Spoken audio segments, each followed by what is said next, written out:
আসসালামু আলাইকুম। আজকের এই ভিডিওতে আমরা স্যাট অ্যাক্ট 1950 এর সেকশন 82 নিয়ে ডিসকাস করব।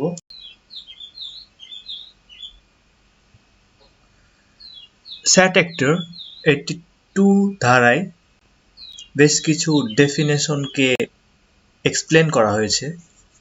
স্যাট অ্যাক্টে যে টার্মগুলো ইউজ করা হয়েছে এই টার্মগুলোর মধ্যে থেকে বেশ কিছু টার্মকে এখানে ক্লিয়ার করা হয়েছে।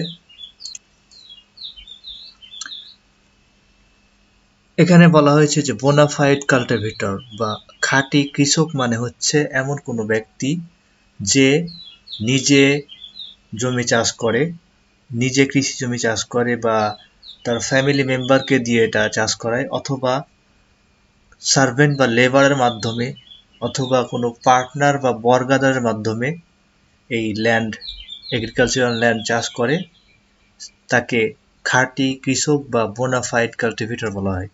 এখানে এগ্রিকালচারাল লেবারকেও বোনাফাইড কাল্টিভেটরের অন্তর্ভুক্ত করা হয়েছে। এরপরে রায়ত। রায়ত মানে হচ্ছে মালিক অফ এগ্রিকালচারাল ল্যান্ড। এগ্রিকালচারাল ল্যান্ডের মালিককে রায়ত বলা হয়।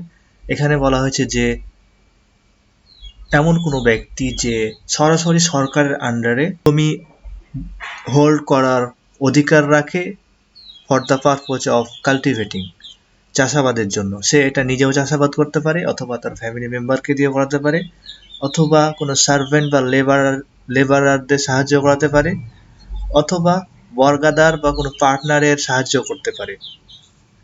আর রায়ত বলতে এখানে ওই রায়তের যে উত্তরাধিকারী এদেরকেও ইনক্লুড করবে, যদি তারা তার ওই ল্যান্ডে রাইট অ্যাকোয়ার করে পরবর্তীতে। আর এই স্যাট অ্যাক্টেরই সেকশন 2 এর সাবসেকশন 9 এ কাল্টিভেটিং রায়ত অর কাল্টিভেটিং আন্ডার রায়তকে ডিফাইন করা হয়েছে।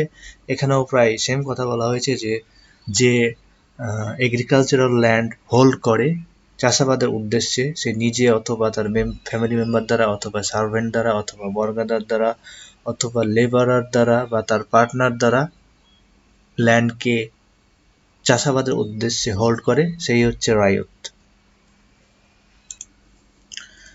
এরপরে সাবসেকশন 3-তে দ্য ফ্যামিলি অফ রায়ত, কৃষি জমি মালিকের ফ্যামিলি বলতে কাদেরকে ইনক্লুড করবে এদেরকে এখানে ক্লিয়ার করা হয়েছে। এখানে বলা হয়েছে যে যারা রায়তের সাথে একই আহারে, অর্থাৎ একই মেস, একই ছাদের নিচে বসবাস করে এবং যারা তার উপর ডিপেন্ডেন্ট তাদেরকে ইনক্লুড করবে, কিন্তু সার্ভেন্ট বা লেবারারদের ইনক্লুড করবে না। এরপরে সাবসেকশন 7-এ বলা হয়েছে যে এখানে ট্রান্সফার বলতে প্রাইভেট সেল, মর্গেজ, গিফট, এরপরে কন্ট্রাক্ট বা এগ্রিমেন্ট দ্বারা ট্রান্সফারকে ইনক্লুড করবে।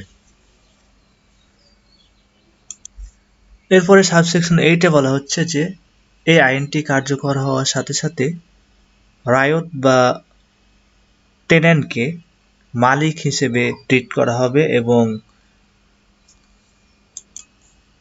রেন্টের পরিবর্তে ভূমি রাজস্ব শব্দটি ব্যবহৃত হবে। এরপরে কোনো এগ্রিকালচারাল ল্যান্ডের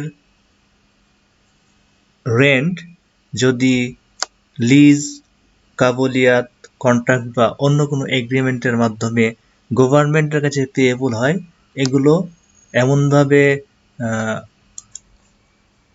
আদায় করা হবে যেন এটা ল্যান্ড রেভিনিউ বা ভূমি রাজস্ব, অর্থাৎ এই পাওনাগুলো ভূমি রাজস্বের ন্যায় পেয়েবল হবে গভর্নমেন্টের কাছে।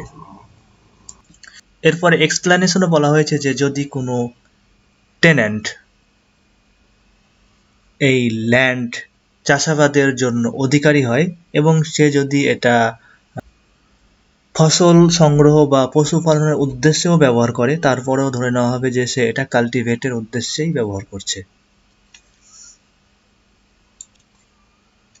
আর এই সেকশনের সাবসেকশন 4, 5 এবং 6 1964 সালে বাতিল করা হয়েছে।